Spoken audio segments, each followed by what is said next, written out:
and now he's here at Riverside. So, ladies and gentlemen, please give a warm welcome to Rabbi Mendel Moskovitz.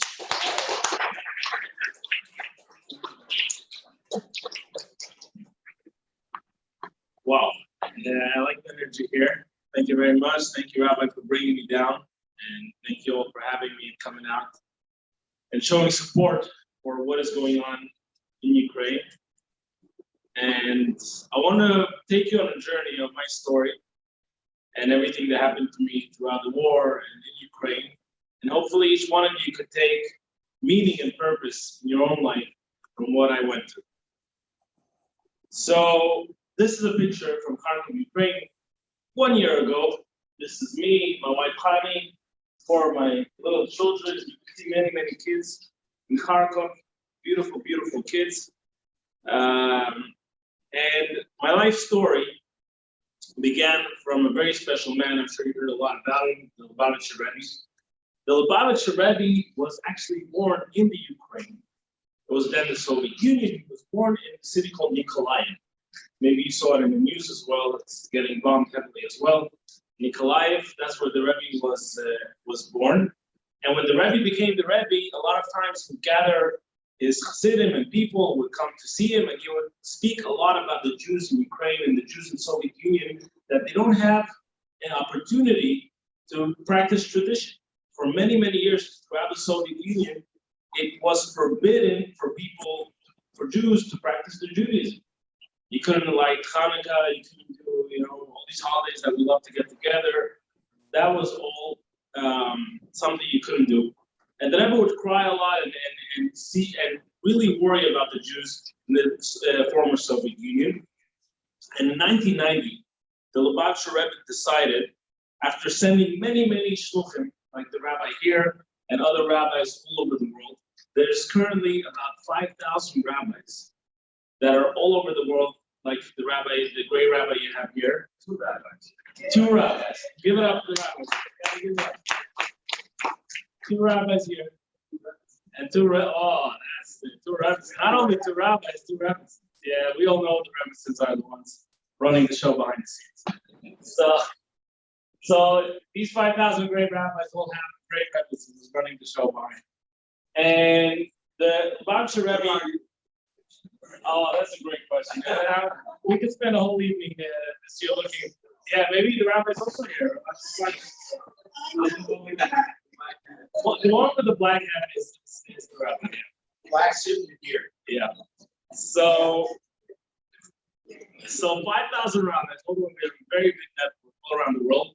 But only in 1990, the Lubavitcher Rebbe was able to send 3 families to the Soviet Union, because for many, many years it was dangerous to send the rabbi there. But in 1990, the Soviet Union started falling apart, and the Lubavitcher Rebbe decided to send 3 families. Rabbi Lazar was the chief rabbi of Russia today. Rabbi Kamenetsky and my father, chief rabbi of Kharkiv. I was a little boy. I was 6 months old, and the Lubavitcher Rebbe asked if I'm also going on this mission to Kharkiv to help Jews. Which is obvious. I was a little baby. Obviously, I'm going with my parents. I hope my father wasn't planning on leaving me in Europe. But the Lubavitcher Rebbe wanted to emphasize and make sure that I'm also going on this very special mission in helping Jews in Ukraine. Even though my father is from Caracas, Venezuela, he didn't know a word of Russian. And my mother's from Sydney, Australia, also didn't know a word of Russian. And I was born in New York. But, our mission was so important that we figured, let us come there and we figure it out. We'll learn the language. And the truth is, we came to a place that spiritually Judaism was almost non-existent. The synagogue, they turned into communism, they turned into a sport complex. And they closed all the synagogues, all the Jewish schools, nothing, no Jewish practice whatsoever. Thank God here in California, there's so many synagogues, and today I went to the JCC. There's so many beautiful organizations and so much Judaism here in California today. But at that time in the Soviet Union, we were the first people who came to bring back Judaism into Ukraine and into Russia. And I have to say, life was great growing up. I remember there was no diapers or phones. Life was so simple. There was nothing that, even though America already in the 90s was advanced, where I grew up from, we didn't have any of that. And but life was good. I remember as a kid, I was looking forward every Thursday we had borscht. Every Thursday I'd be looking forward for the borscht, for the mayonnaise. Yeah, that sounds crazy today, but then it was exciting. Yeah. So life was really good. This is a picture of me from 1993. And you can see I'm very proud, and I'm saying the psukim, and I'm saying the verses of the Torah, and very excited to be the only religious boy at that time, the whole Soviet Union. I was the first one, right? I was the first boy. And I gotta say, life was great. My only trauma from when I was a kid is everybody would be the whole time pinching my cheeks. I had big cheeks, and everybody they were so excited about my cheeks the whole time. I'm joking. It wasn't so bad. I remember as a kid, everybody was doing that. When I turned 13, this was the first big Jewish holiday, could call it that way, my bar mitzvah. I was 13 years old, and people from the whole Ukraine and Russia, all the rabbis, all the chief rabbis, everybody came to this bar mitzvah because it was the first event, the first big Jewish event in the post-Soviet Union. So even a lot of kids also came from all over Russia, Ukraine, just to see what a bar mitzvah is like. Like, how do you celebrate a bar mitzvah? That was the first time for them to see such an experience. I found a wife. I went to yeshiva. I found a wife who also wants to go on shlichut and also wants to be an emissary, also wants to come and help Jews in the Ukraine. So we took all our belongings, and we took our little door, He had a little door, also had big cheeks, just like me. And together with her, we went to Kharkov, to the Ukraine, together with my wife. I have to say, the weather could get a little bit cold. Minus 20, minus 30, not like California. Here it's nice, but the truth is, I gotta say, the kids love it. The kids love the snow. The kids get used to the snow, and they're actually waiting all year for winter, for the snow. Yes, it gets cold, but we make sure to dress them properly. And when it gets really snowy, we can't use even our pram. We have to have a special sled, and with the sled, this is something you don't see in California. So with a special sled, we go around, we take them to school. It's lots of fun. In this picture on the left, this is a Jew. I met him. I came from New York one time from the airport, and this driver picks me up. And I don't know if you know this, but a lot of rabbis, like I said, people, they're Jewish. Yeah, I'm sure you got that a few times in your life. Yeah, you're Jewish. I want to know if you're Jewish. You want to invite you. You want to go. Yeah, you're doing something. So I asked this man if he's Jewish, and he tells me, "Look, I don't know anything. I just know that I'm Jewish. That's all I know." And here is my Magen David. He shows me that. So he's proud Magen David. And I told him, we have a beautiful community. You could come upstairs. Let's put on tefillin. Let's pray together. And he started crying. It was so amazing. For the first time, he realized that he's not the only Jew. He thought he might be the only Jew in the city. And here he sees the rabbi, and he sees that we have a beautiful community. And on the right, there's a picture. I was in charge of the school. We have a school of 300 kids. Yeah, very big school. And this is me taking my son, which is the third generation into first grade. There's a very special tradition in Ukraine. You ring the bell, like the first bell of the year. This is a picture of me taking my little boy for the first grade. And here you have a picture of a beautiful kindergarten. Look at it. Every single kid, it's a miracle how they found out that they were Jewish. They found out that their parents were interested about Israel, about tradition, and they came to the synagogue and told them, we also have a beautiful kindergarten. So every single little child here, it's a miracle just to see them here together. As you know, in the Russian culture, the kids say verses. It's very popular to stand. Not like here in America, where kids can have fun, have a good time there. Everything was very serious and organized. One of the most amazing things that I enjoyed doing was just showing kids about Judaism, about tradition. This is children from our first grade for the first time seeing the synagogue in their life. Every year I would take the first graders, I would bring them to synagogue. Especially, this was a picture from Shavuot, how long ago, where we had the beautiful holiday of Shavuot. And I was taking them and showing them just what the Torah is, but what's a synagogue. I was explaining that a synagogue, it's a Bet Knesset. It's a place of gathering. It's not just a place of prayer. It's a place where Jews can feel comfortable. They could come and spend time together and meet each other. And this was one of the greatest things. I remember also telling them for the first time the stories from the Torah. I remember once telling the story about Yaakov, one of our fathers, right? Our forefathers, right? And I remember saying the story how he married Rachel. And when he woke up in the morning, he saw that it wasn't Rachel, it was Leah. And I remember the reaction of the kids, oh, no. And, things that we grew up with, these stories are famous, but for kids hearing this for the first time, I remember I always had very big excitement. This is a picture of a beautiful synagogue. This is the biggest synagogue in the Ukraine. I just want to give you some statistics. Kharkov is the second largest city in Ukraine with over 1 million people. It's a very, very big city. When we came to Kharkov, there was 50,000 Jews just in Kharkov, 10 rabbis just in Kharkov. And before that, a lot of people left throughout the years to Israel, to the United States, to Germany.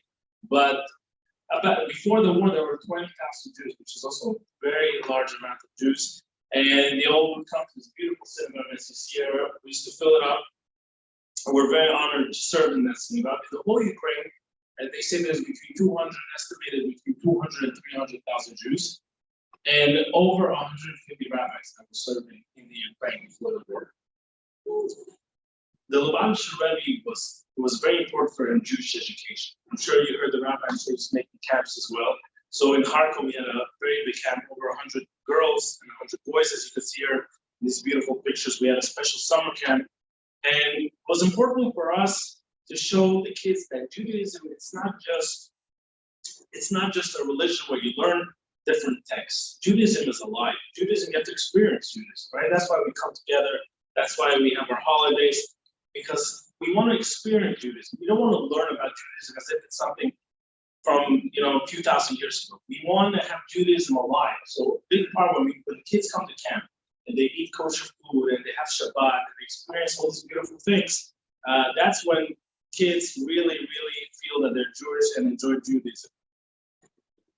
This is a picture of our men's kollel. Kollel is a special program where we learn, study Torah. I'm sure the rabbi, so if there's anybody who wants to study Torah, I'm sure the rabbi gives a special Torah class. Right, Rabbi? We do some of that. We do some of that here too. Yeah, so if anybody's interested, yeah, the rabbi here. So Kharkov, we did that as well. This is every night I would have this beautiful men that would get together every night in the shul and learn together. And actually about 70 to 80% of the men that you're seeing here are drafted now in the Ukrainian army. So it's very important that we have them in mind and we pray for them. And actually one of them is a lieutenant in the Ukrainian army right now. Holidays was my favorite. Holidays and our tradition, especially Hanukkah. I have to say Hanukkah was my favorite holiday because the message is so beautiful. We have to light up the world. The world is dark, especially in Ukraine, it's cold. It's dark early. And lighting the message is beautiful. Just light up the world. Add a light some candles. Everybody could relate to this holiday. And the truth is, our kids, they only knew in the winter about Santa. And I had to make a Jewish Santa. So I didn't wear a red jacket. I was wearing a black jacket. My beard wasn't white, it was black. But I brought presents, and I would go every Hanukkah and bring presents to all the kids, and latkes and dreidels, and we light together in their houses, the Hanukkah, the menorah. It was a great, great experience. And I really miss it till today. We also had students, as you can see in this picture, we would also light together with the menorah. Purim was a beautiful holiday in Kharkov. We'd have 2,000 people in the circus. And because of COVID, we couldn't do Purim last year. We couldn't have the circus.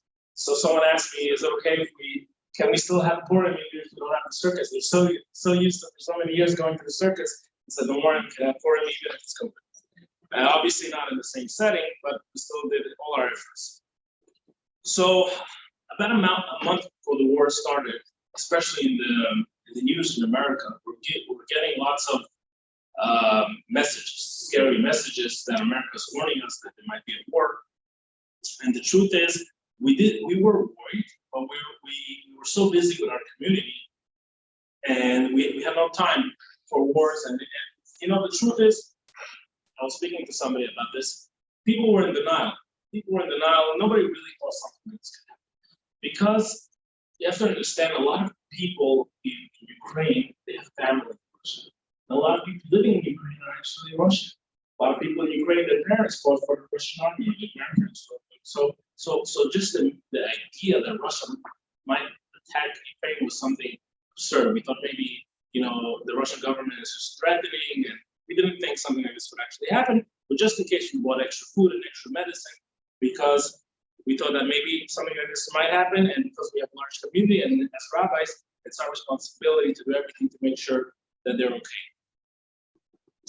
So at 5 o'clock in the morning, I was woken up with explosions on the 24th of March.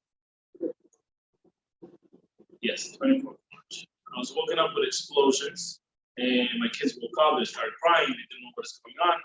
So I hugged my kids, I made sure they're okay, and I started thinking to myself, is this true? Is this a war? Like, I couldn't believe it. I was in the middle of my sleep, and I didn't want to believe that a war has begun. So I opened up the news, and I saw this headline that Russia attacks Ukraine.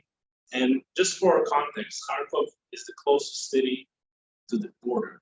My house is 45-minute drive to the Russian border. So I knew right away that if there's a war, we're in trouble. That we have to hide right away because the Russians are going to be quick. And we ran to the basement, we ran to the synagogue. And next to the synagogue, we're building a beautiful mikvah. So we had all these sandbags that were there. So what we did was we took all the sandbags and we covered all the windows in the shul on the first floor. We covered all the windows. That way, we were sure that no one's going to get hurt as much as possible. If something falls, God forbid, next to the shul, any bombs would fall next to the shul. So the Jews there that came would be protected. Over 100 Jews came that morning to shul. And a lot of elderly, especially elderly people. As you know, in Ukraine, financial situation is not great even before the war. So a lot of what we're doing was humanitarian aid. And that's a lot of what we're busy with. So all the elderly people, we brought them right away to our synagogue because a lot of the students were living on high floors. We had to bring them to a basement, to a safer place. Also, we had a kitchen. We were feeding everybody. And even up till today, we're continuing to feed everybody in the shul. People came with their kids, with their cats, with their dogs, whatever people had. Normally, you won't find in the shul. You found everything. Everything. When there's war, everybody came. And the first thing we had to do, we had to provide some blankets for the people. So one of our drivers went around the city looking for blankets. I'm going to show you a video just that you get an idea of what it was like then.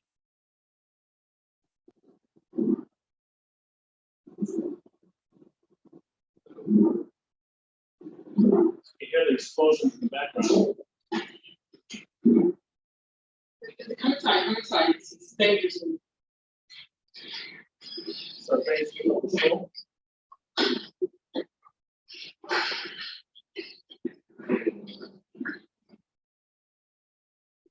and across the street from the synagogue, we had the local people from Kharkov who went to the subway system, who went to hide in the subway system. It's very low under the ground, and it's across the street from the synagogue. So a lot of the people, after a day, they went hungry. They had nothing to eat. So thank God that we were able to provide not just for the Jewish community, food was provided to the local community. And afterwards, when my father came back to Kharkov, the mayor came himself to thank my father and the community, the Jewish community, for helping and providing food for the whole city. So thank God we had a very big kitchen and we were able to provide food. At that time, there was no Red Cross or no other organizations. We were the only organization that was left in Kharkov to help the people.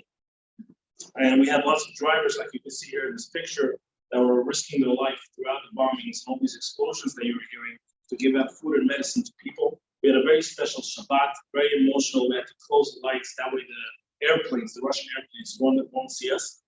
And so we prayed next to the lights, next to the candle lights of Shabbat. It was a very emotional Shabbat. Sunday morning, this is a picture I took from my phone, I hear a shooting outside my window. And I see a Ukrainian soldier with a Kalashnikov gun drinking coffee in the morning. I open the window, I ask him what's going on. What are these? Why are there shootings? What's happening? So he tells me I should get back inside the house. There's Russian soldiers roaming the streets. They entered the city, and I should go hide. So I took a prayer, started praying. There was nothing else we could do. And thank God, by the end of the day, we found out that the Ukrainian army managed to take out all the Russian troops out of Kharkov. And things were getting worse. The bombings were getting worse and worse and worse, and buildings that we knew were getting bombed. And that morning, I want to show you a short video just to give you an idea of the explosion that we witnessed that morning, on Tuesday morning. This is a vacuum bomb. It's actually illegal to use this bomb, but Russia doesn't really care about this kind of things, unfortunately. And as you can see here in this video, the explosion was so large. My house is 1 street away. Okay, this is Sumstad. My house is very much that, and my house was shaking that morning. Everything was shaking. The doors, the windows, after such an explosion, everything, you could feel it in the whole city. And go back to the slideshow. That morning, we were contacted by the rabbi who represents Chabad, Rabbi Klarsky, and he told us that we have to leave and we have to take our community out as well. We can't stay anymore. It's too dangerous. And this is the aftermath, right? So you can imagine there was no drivers that were ready to take us out. I remember calling drivers, said, I'll offer you all the money in the world. We have American people who will help us. I'll give you $10,000, whatever it is, just take us out, take our community out of the city. And as you can see here in the street, there was no way to get out of the city because everything was bombed. That morning, this is just one of the bombs that fell, but that morning there were tens of bombs that fell all around the city, and there was no way to get out. And I remember that night having even such a scary thought. I thought maybe this is it, maybe this is the end. It's getting worse and worse and worse. And the bombings are insane. Buildings, regular buildings. There's no military objects as the Russian government claims. I live there. I know. I see. I hear. I feel. There was even smoke that entered our apartment. It's getting very dangerous. And I thought, it is important that maybe this is it. Maybe this is the end. But then, as a Jewish boy, I understand that Jews went through lots of terrible times and hard times. And we have to be strong. If the Jews survived Holocaust and the Inquisition and all the other scary things that we had in our history, we'll for sure survive this and we'll be able to take our community out. So the aftermath, this is all from that same day. As you can see in the picture, the 30% of the city was destroyed that week that we were there. And this is pictures that I was seeing throughout the time that we were there. This is a picture of our beautiful school that was also damaged from all the explosions, unfortunately. And I'm seeing these pictures. I give this speech already many times, and every time I see this picture, it's hard for me to understand why someone would do such a thing. The mind doesn't. It's hard to understand. It doesn't make sense. Sometimes in life we try to make sense of what is going on. But look at our school. Like, why would someone do this? This makes absolutely no sense. And we realized we have to get out and we have to take out our community. And the next day, thank God, I found a driver who was ready to take us out, a bus. And this is a story for itself, but it took us 2 days. 2 days we were traveling with our kids, we were changing cars in the winter. And one of the drivers decided he's just gonna drop us off by the border, by the Moldovan border. It was -5, it was freezing cold, the middle of the night. And we had babies, and another family also had a 2-month-old baby. And a big miracle happened because there was no way we could physically cross the Moldovan border without a car. And right away wrote in our WhatsApp with all the rabbis of Ukraine, please, we need help urgently. We're here with the family, and we need to find a way to get through the border to get out of Ukraine. And thank God it was a bus from the Kiev community who was there, and they sent us their location, and we walked 5 minutes in the dark. We found them, thank God. And I remember getting onto the bus, and my wife Hani, she looks at me and she tells me, wow, everybody looks so scared. Everybody looks like refugees. So I try to make light of the situation from Hani, and I hate to break it to you, but we're refugees too. So thank God that we were able to get to Moldova. And from Moldova, we continued. We went to Romania. And from Romania, there was a special flight, special plane that came to take us out. And I have to say that another miracle that happened to us was that we didn't take the train. I'm going to show you now a picture of how the train station in Kharkov looked that day. 600,000 people left Kharkov through this train station at the beginning of the war. So, and some of our community members also went to the train station. We heard terrible things, scary things from the train station. People stood for 22 hours, crammed in a train of 35 people. There were 200 people in that part. It was something like you would hear from World War II. Truly a crisis, as they say.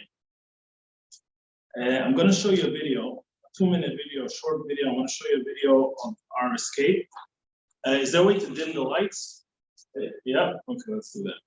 Short video, I want you to take a look.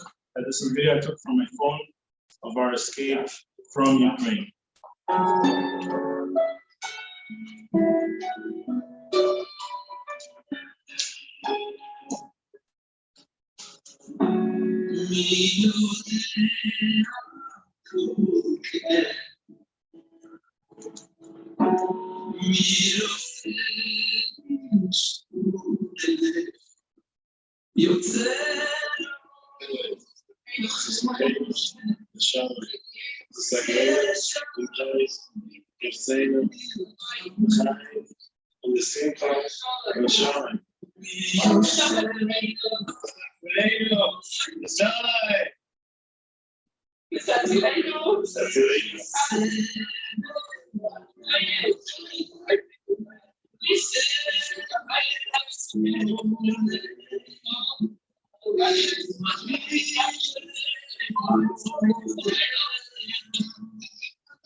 So thank God for the land of Israel.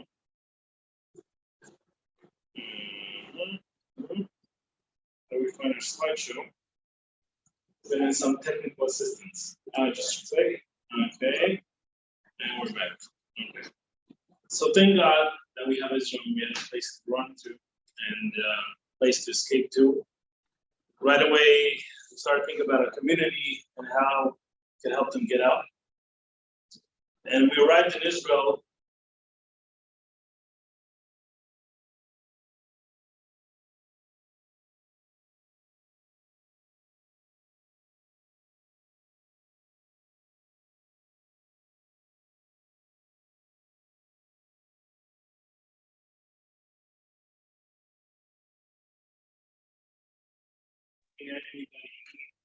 For the first time, I found myself in a place, the receiving end. So on one hand, it was very uncomfortable to receive things from people.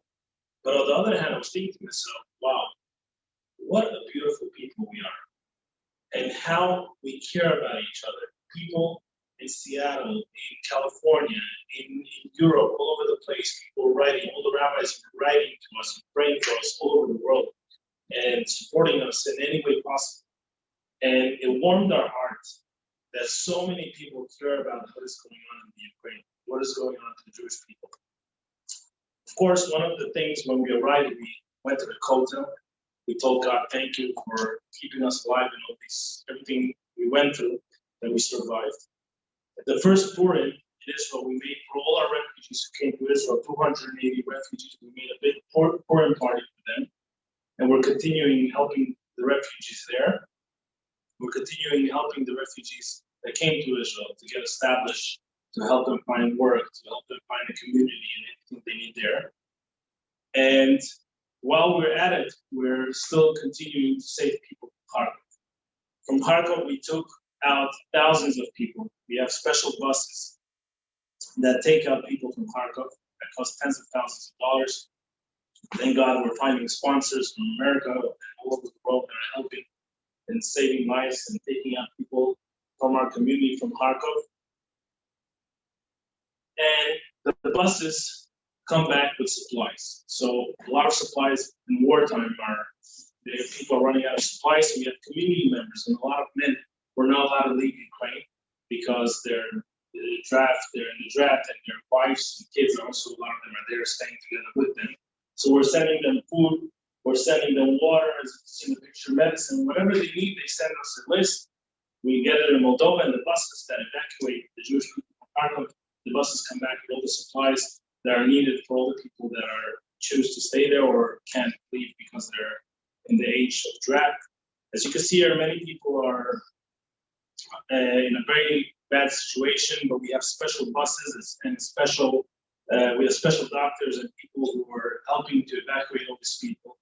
And it's sad, but thank God that we were there for them. And thank God that there are people in America who are also providing Jews like you who care so much about what is going on there.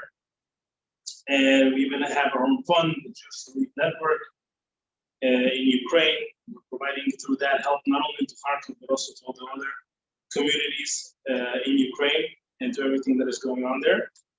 And I know this presentation was a little bit sad, but I want to finish off with a message that being the Lubavitch Rebbe, who we're marking soon his Riverside, he taught us that every single one of us is here in this world for a mission. Every single one of us, whether we're doctors, lawyers, whatever we're doing in our life, it's not enough just to provide for our family. We have to change the world. We have to make the world a better place.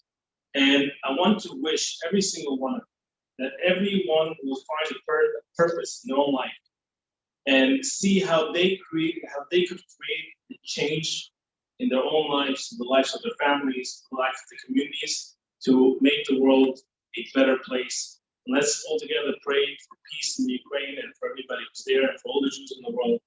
May we only hear good news. Thank you very much.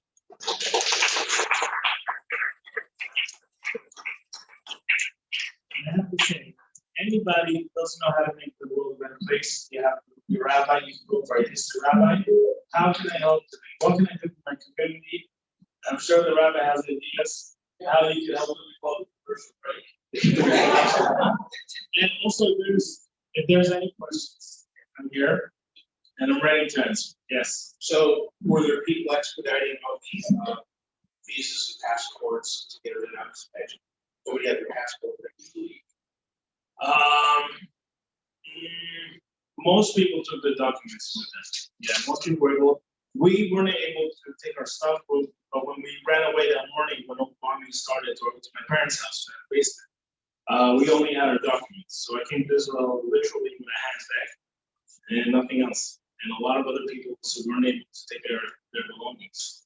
So they expedited the visas to issue.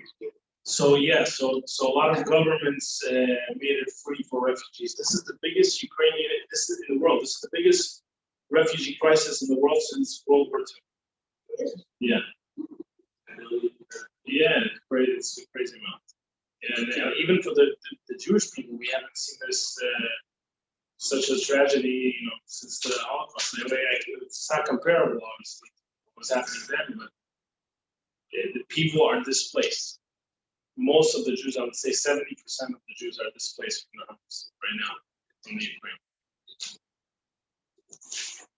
Yes.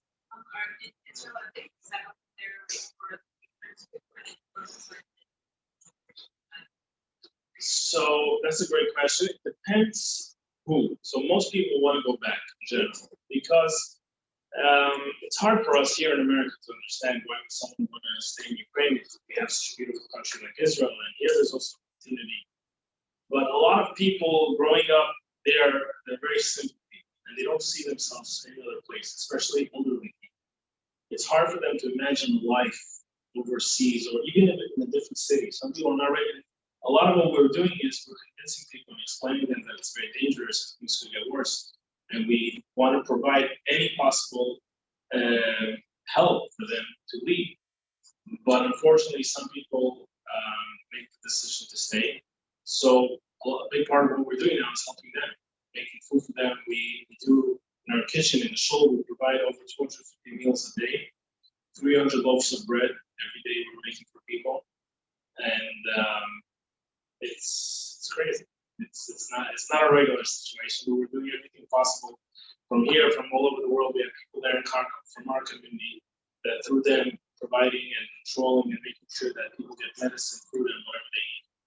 So we became the humanitarian Red Cross in Kharkov. Yeah. So are you working from Israel or Oklahoma? So I'm working out from Israel. And my father went back to Kharkov for 2 weeks. It was too dangerous. He had to get out for the holiday of Shavuot, and 400 people came to synagogue. And he went back for holidays. Yeah. It took him 2 days to get back from Israel, and 2 days to leave. Because all the airports, they all bombed the airports in Ukraine. For the first day of the war, they were bombed. So there's no way to fly in, and because there's a war going on and missiles and all kinds of crazy things. But thank God we have the ability. And all our years there, my father was a rabbi for 32 years, and we know all the people, we know how to get food, we know we have all the connections. And that way to provide whatever we need for the people, the community. Yes. At some point you say that you didn't have anything else to do but pray.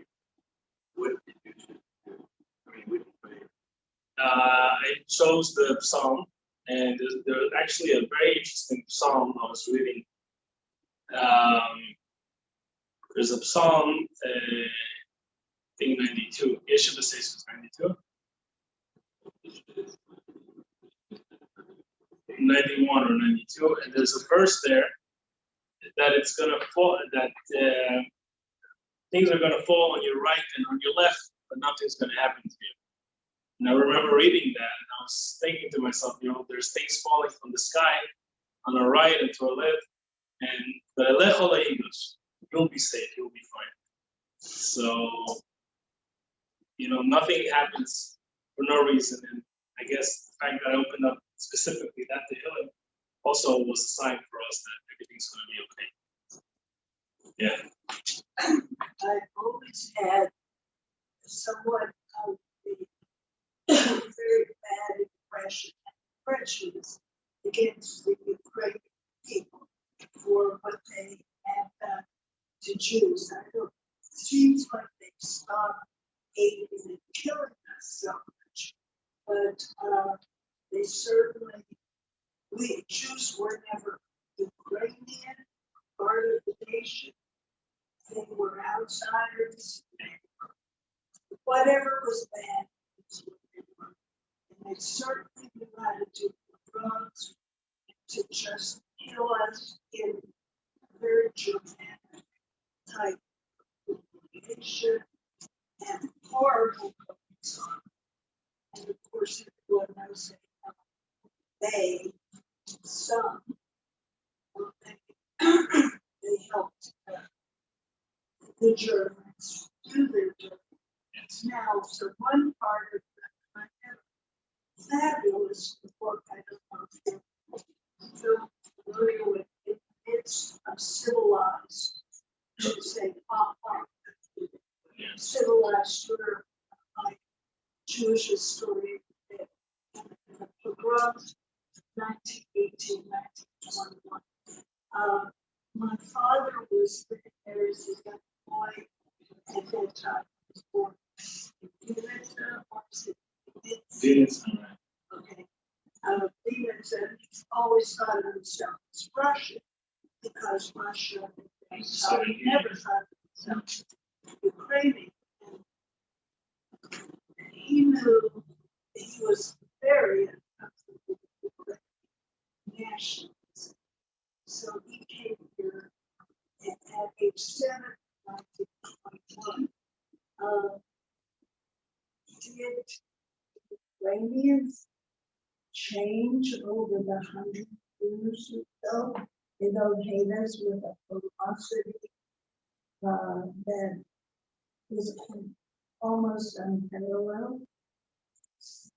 So it's a great question. My grandfather was actually born in the Ukraine and Holocaust survivor, my grandfather. And I heard from his own ears that the Ukrainian people treated the Jews worse than the Nazis.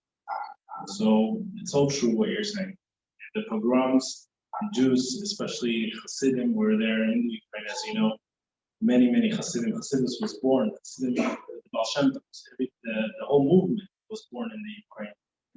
So, especially in those dark moments, right? In those dark moments, all everything that you're talking about, the pogroms and everything that they did, it's all true. And in the past 32 years after the Soviet Union fell apart, Ukraine made a huge effort to support the Jewish communities, to support the Jewish people. Yes, we do remember the pogroms, we do remember everything that happened, but we also have to understand that in the past 32 years that we were there, it was the safest place for Jews to be. Now, obviously, I'm not comparing to Israel, but in Europe, I felt safer walking around Ukraine as a rabbi, as you see me, than in France and in other cities where there's more anti-Semitic incidents than in Ukraine. And that is because Ukraine made a huge effort in the past 30 years to put a strong arm against anti-Semitism. And we believe in tshuva. We believe in, I wouldn't say forgiveness. It's not our place to forgive. It's not our place to forgive, and it's not our place, and it's not our job to do so.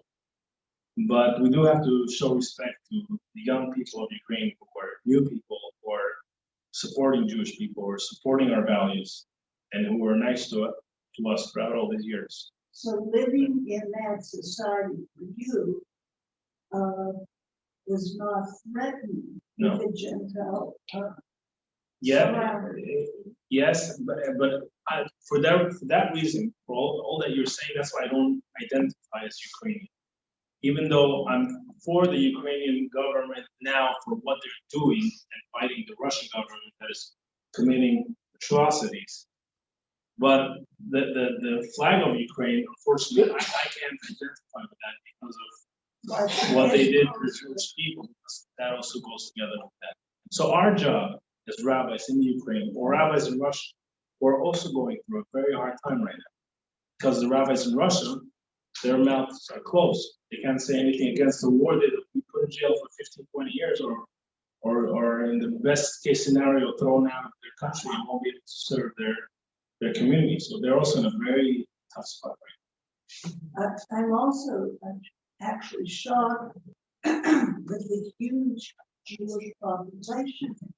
now. Of course, my father left, so I thought everybody thought the heck out as early as they could. I know. It's hard to explain. It's hard to explain. Certain people, they're so culturally part of the culture. And again, as I was saying, some people don't see themselves moving or going to a different place. And it's true, it's unusual, you know. If I would have a red button, I could just press the button and have everybody come to Israel, I would obviously do it, right? We're there for the people. We're there for the community. We're there to help the people. We don't get into politics. We don't get into the geopolitical. Our job is to help the people and do everything we can that they should be safe. Is the Jewish intermarriage rate there as huge as it is in the United States, 70, 80? Yeah, it's the same. Mhm. It's very bad. It's very bad, and that's why it's very important for us to get together to show our kids that we're part of a shul, part of a community, to show them that this is important for us, that we want Jewish tradition to live on. And when our kids when we show them that Shabbat is important for us, and that we eat kosher, and that we make an effort to keep the Jewish mitzvot and all the Jewish traditions, so then we could, you know, hope that we'll have a future for our kids and our grandkids also to be part of the Jewish people.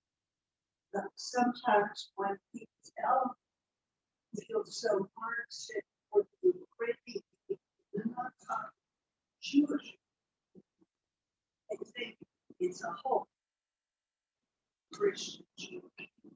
And I think, well, somebody would never what did to us.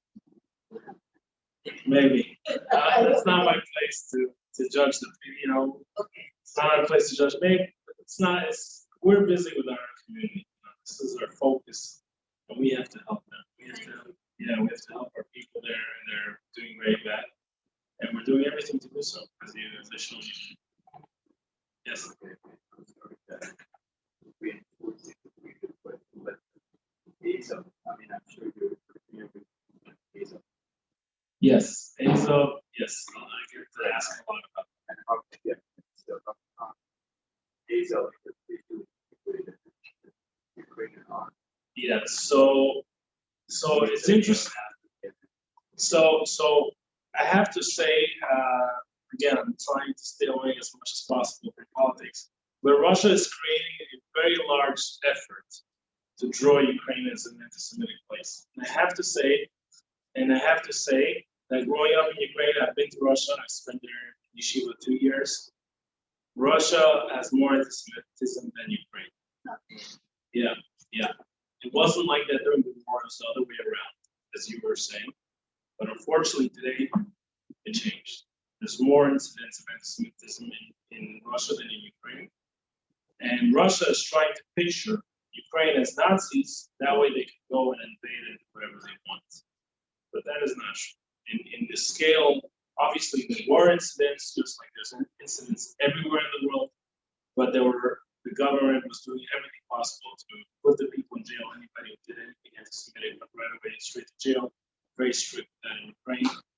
And the people of Azov, it's a right-wing unit. They are very, very pro-Ukrainian, but they don't have official messages against the Jews. They even have some Jewish people in their unit. So if I could come here and guarantee that there's nobody here that is not anti-Semitic, no, I'm sure they're in the unit who are anti-Semitic, but their general motto is not anti-Semitic. They announce publicly that they're not anti-Semitic. I'm sure there are people there and different kinds of people everywhere, the same as here in America. So, you know, every kind and every breed and everywhere. Yeah. There's people, it's I will say that. Yes, there's some, yes. I don't know. I wasn't there. I didn't meet them. There's conflicting messages about the unit. Right now, I understand the Ukrainian people in the sense that for them the most important thing is to fight the Russians, and they're all united to do so. It's hard to tell. It's hard to tell what it's going to be because Ukrainians were giving out weapons. So right now, it's not safe to be there in certain, especially in cities like Kharkiv. It's not so safe because everybody has a big weapon. People that are not trained, people who are scream like in different places. So it's a problem. It's a problem that we're going to have to deal with when we're going to come back to rebuild Kharkiv.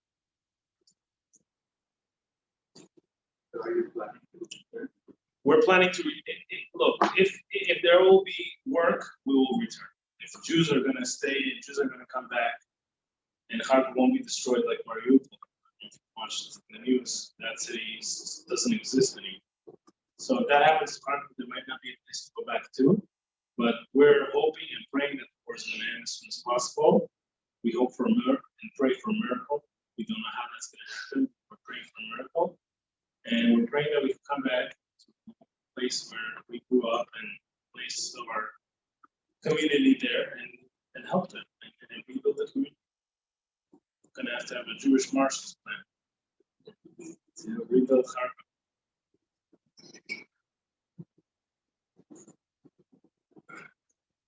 L'chaim, we have to cheer up, we have to stay strong and be together. Thank you very much.